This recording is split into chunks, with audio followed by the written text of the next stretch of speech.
Okay, YouTube says I'm live. Am I really live?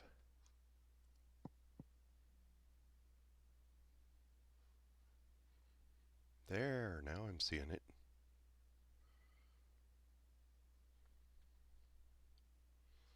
Okay, let me scoot that over so you guys aren't watching me watch you guys. And then we can scoot this up so that the chat is there. There. And now,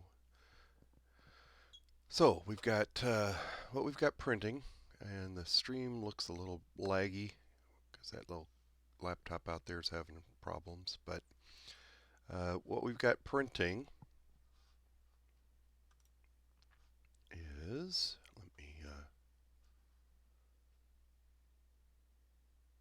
fire this thing up. Let's pull out a new tab and push that over there. Okay, so we can still see chat, and I can go do what I want.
Working. Um, but I had to add, if you can see in the lower, here, we'll get the main stream up here. So in the lower left, back behind the bed, you see a black arm kind of sticking up. Well, because I made the first one with the wrong angle on it, I had to put some arms and a toothbrush as my filament sweeper and a bunch of other junk in there to try and make it work. But it is working, and it does, and that's kind of how it goes. You test something and find something that works and make modifications. and print it out again. So my first one, the little hole was too tight.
The more gussets and stuff means there's not as much support, but it does mean that there is some model and model support, which I have not done ever. And so we'll see how that works. So here's the nozzle.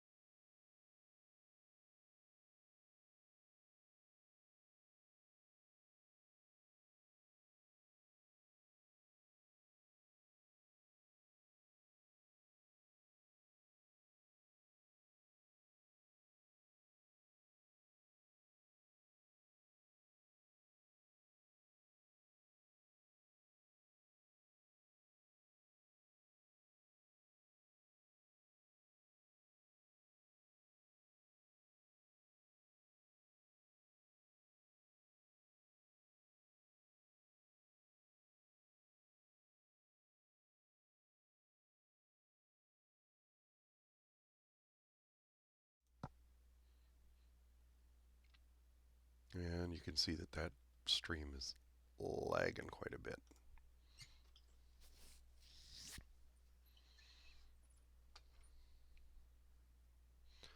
Okay, well, I don't know exactly what we want to say. This is kind of weird. I'm used to talking on Skype and we have a lot of interaction between folks. And oh, my audio has dropped out. Great. Thanks, Lee.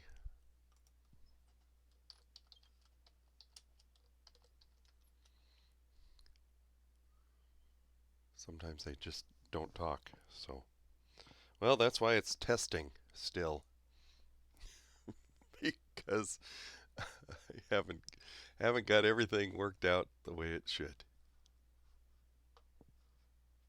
There, we can put it that way, and then you can see the chat and the nozzle cam and the big screen.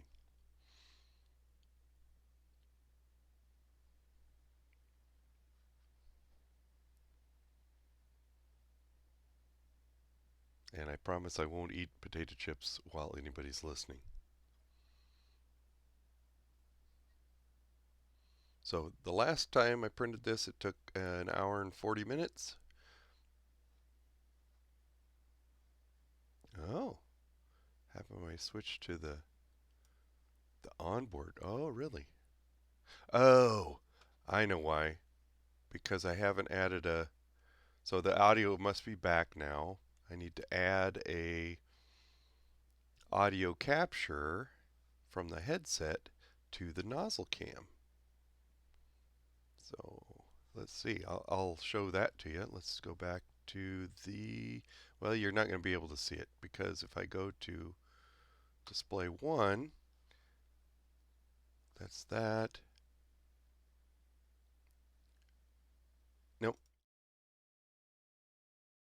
I should say, I'll be right back.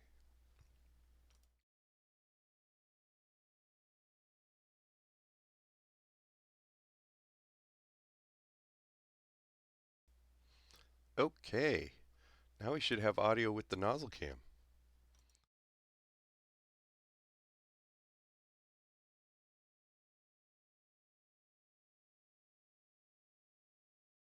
And now we should have audio input with the browser display. So let's see if that works. Can you hear me now? Yeah. So now we go to the nozzle cam, we still got audio. Go to the main stream, we still got audio. Main stream plus chat, still got audio. And the mini stream. There we go. Cool. All right, now if I can get the third camera working out there. I had it working the other day, but uh, I haven't tried it since I rebooted the laptop. And I have a feeling I need to reboot the laptop again because watching that that main display, that main that main view right here, the main stream close up, that looks pretty laggy to me.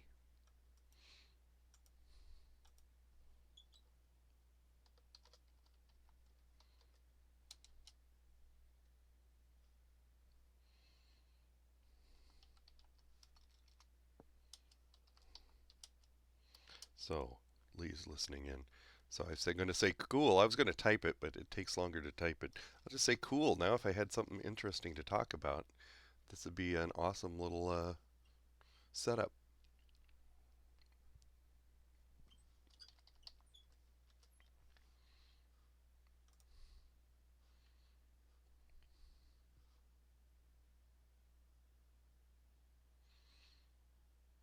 So now the last time I printed this, it let's see here. Let me get my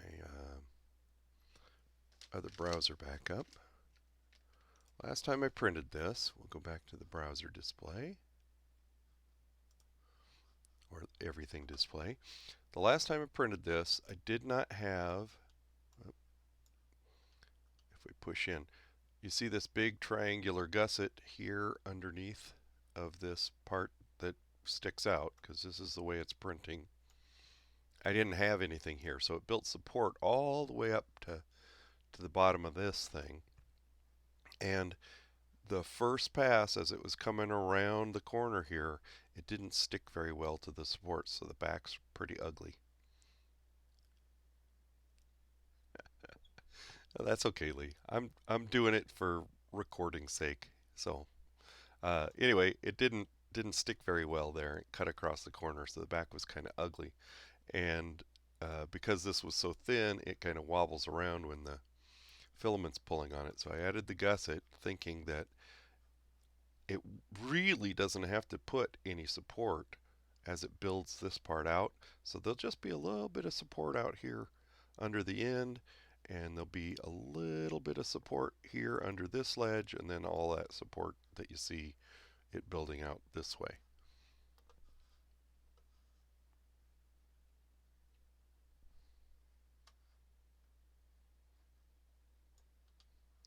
So the other thing that I printed tonight, let's go back to my designs, was this endoscope, which is what the nozzle cam is mounted in. So let's go into that. So this mounts where the to the bottom two bolts where the fan is, and this is how it prints. So the back, so you really only have to move one bolt. Whoops. Only have to pull out one bolt and just loosen this furthest rear bolt. But this is up on Thingiverse, or not Thingiverse, on Tinkercad. I've made it public. If you guys, and this is something that I modified from something that I did find on Thingiverse. But it was built for a 5 millimeter diameter endoscope, and mine is an 8.5 millimeter. So you can see in the main view, there's a big thick cable that comes past my Pinda and across the part cooling fan and up past the extruder motor, and that is the cord for the endoscope. And it's just one of those cheap little endoscopes that I got off of Amazon. Oops. That is, I think it was like $18 or something like that. So, so that I printed this one out tonight, and I've been using M3D's ABSR because I kind of gave it the Tom Sandler's test of the boiling water thing, and ABSR, it's kind of expensive. It's 18 bucks for a 500 gram roll, but you can put it in a boiling pot of water and it does not change shape. So, and it is somehow an not an ABS, PLA blend, I believe. If you look up the MSDS on it, and what they have to say about it, but it prints at a really high temperature. It's 240 degrees, but it works great for anything that's going to have to be around heat.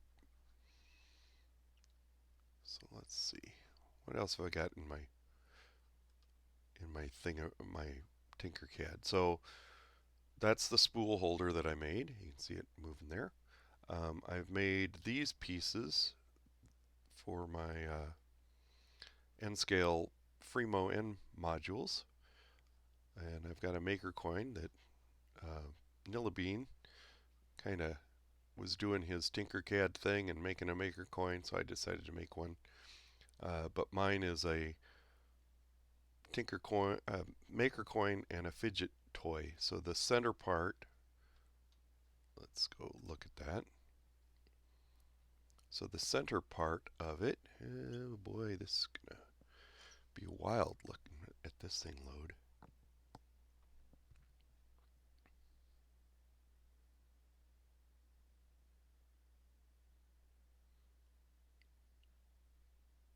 And I have to do a display capture. I couldn't get OBS to actually capture a window.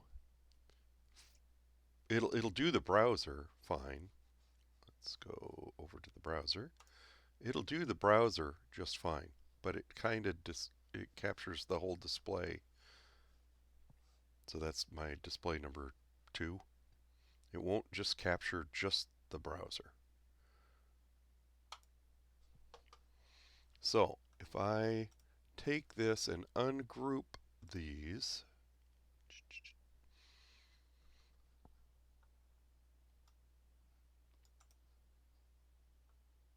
you'll see that this piece here is printed with a big bulge on it, and then the other piece is printed as I took a torus and stuck it down in the middle, so that when it prints this one, it's captured in the middle, but they never touch each other.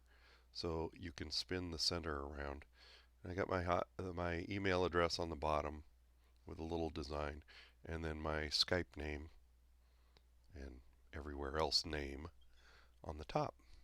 I haven't printed this one out because I redid the letters to make them fatter. So these are the actual Tinkercad, let's see here, individual letters, alphabet. I wish they had more fonts, but I have not been able to get the SVG import to work yet.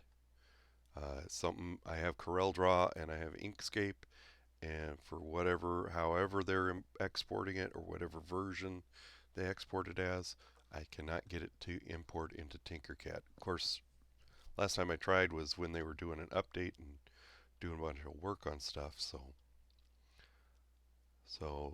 that may explain what was going on. Twisty Box, I printed that one. The Fabulous DUUP, that is going to be an air raid siren once I get done fiddling around with it. The uncoupler, this is just a a customized little stick with text on the faces and a 4mm hole. So you can put a piece of copper wire in here and file it down to a point, and that's what we use to stick down between the cars and uncouple them. And I have our pnwfreemoen.org website on there. One, it gives it a little bit of grip so it doesn't slide out of your hand, and number two, it's a little bit of advertising for our group. So let's go back. So I've made 22 of those, and I just finished putting the copper wire into them. These were marbles that I printed for the marble machine, and they're interesting because they have a little cube here, and if you look at the bottom, so that's just a sphere cut in half, and the little cube goes in the middle. That way you get really, really round marbles when you glue the two halves together. And then this one over here has a hole for a 1020, 1024 nut to go inside. So you can glue them together and gives it a little more weight. But for whatever reason, they were still too light and they bounced out of the track way too easy. So I ended up getting some, whoops, that's not what I wanted to do. Ended up getting some slingshot ammo at my local sporting goods store. And the tree, I made that and posted that on the Prusa website. And then the Dan TDM picture is something my granddaughter made. Same with the bolt and Violet Rocks. She's just turned 9, and she's quite the artist in Tinkercad. So I want to show her some more advanced stuff, but for now, she's having fun just playing around with it, making stuff. Okay. So I think that's enough of the stream. How far along are we here?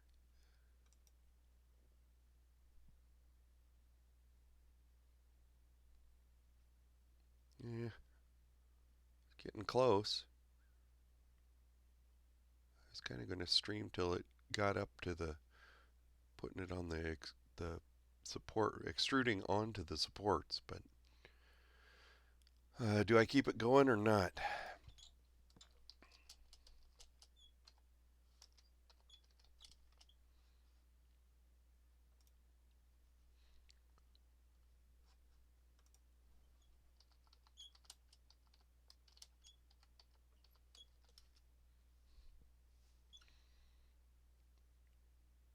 So Lee is probably printing something over at his shop too.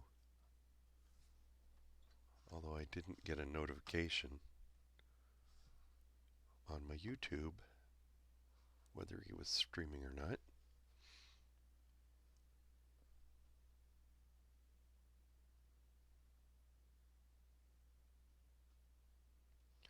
But I really like the nozzle cam does help. I mean, it's not the greatest camera in the world, but if you're trying to print a small print and the head is not really moving all that far off of the object that you're printing, it definitely lets you see how well the first layer is going down. And like this, you can watch for curling or anything. The last part, I did have some under extrusion issues. I'm not sure why, although I have been monkeying around with the perimeter settings because, you know, I read something online, and you always believe the internet.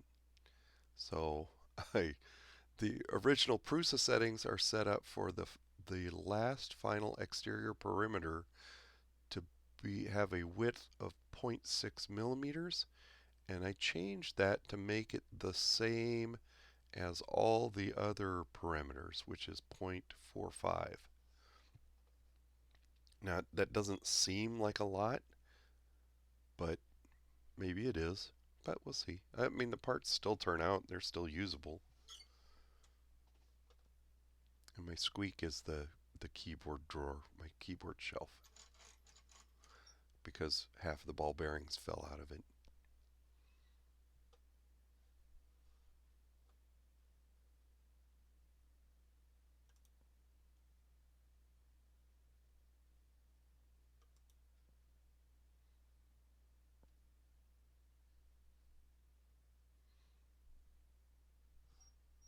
Okay, anything going on in Slack over here?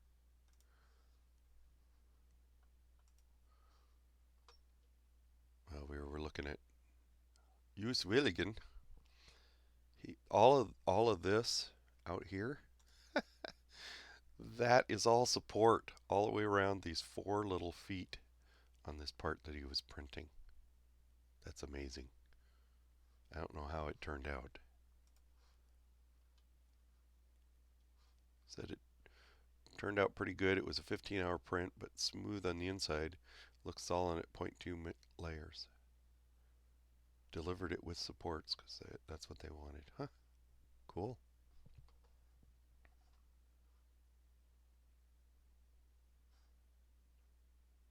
So the customer was going to finish it themselves. That's neat.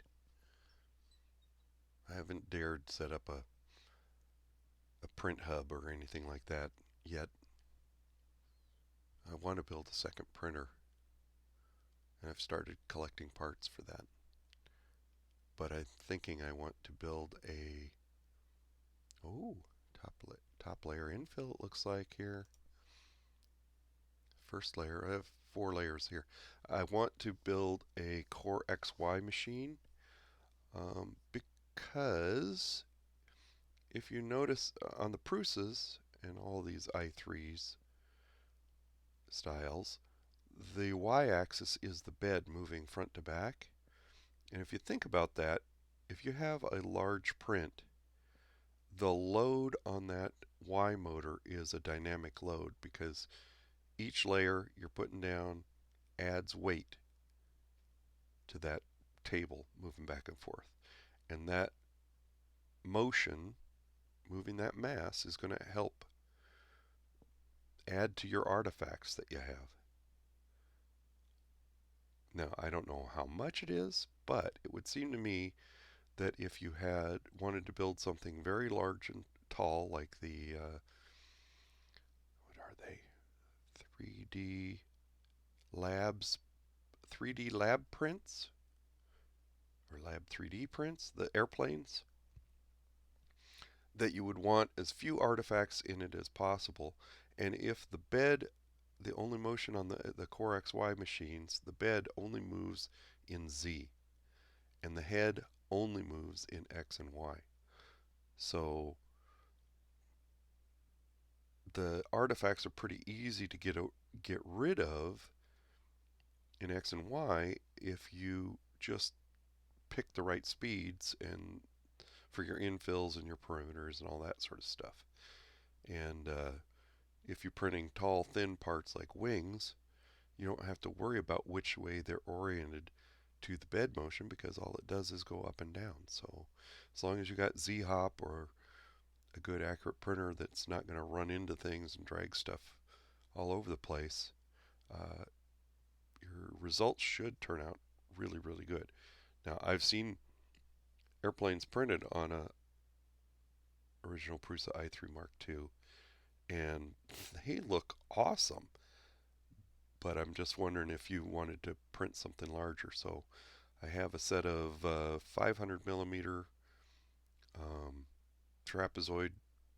You know, they're the 4-start lead screws on order, and I just got the electronics package. It's a Sane Smart kit, which guys are saying is not very good. They're not very well built, but we can give it a whirl, and if it works for a while, we can always upgrade the electronics, the ramps boards, and whatnot. Because ultimately, I'd like to have a 32-bit board because I'd like to have Wi-Fi an actual control panel built into the machine that acts just like the front panel control and be able to send files via Wi-Fi, have it Ethernet connected, not have to have it, no USB tether, and have Octoprint and everything built onto the control itself. That I think would be awesome. All right, well, here's where we're at. It's almost there.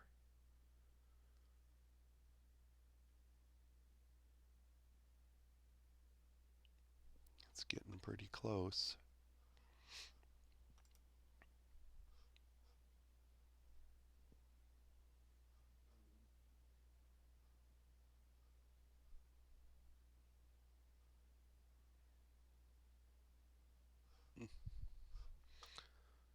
All right. Well, oh, look at that. That triangular part is heading out towards the end. Cool.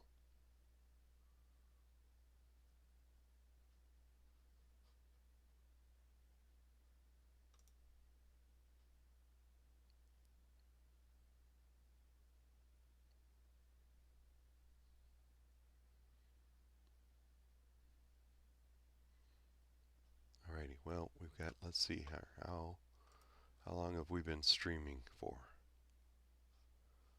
Does it say here on my YouTube? 31 minutes and 43 seconds. That's the YouTube stream right there. YouTube page.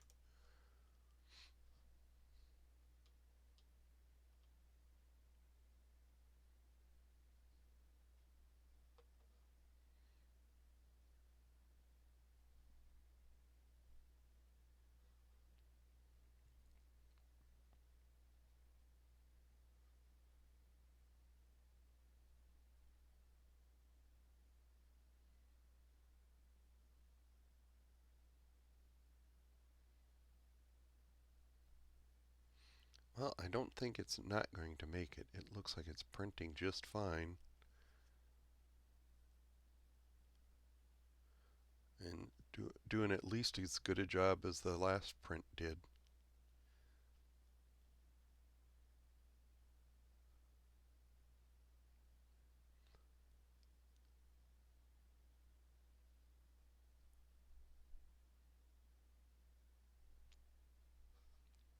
So I guess that's a good enough test. I think we got some things worked out. Got audio on all the channels, on all the displays. So that's working. We'll have to add one more camera. And remember to add audio to it. Cool. All right. Well, successful test. Successful print. So we will see you guys later.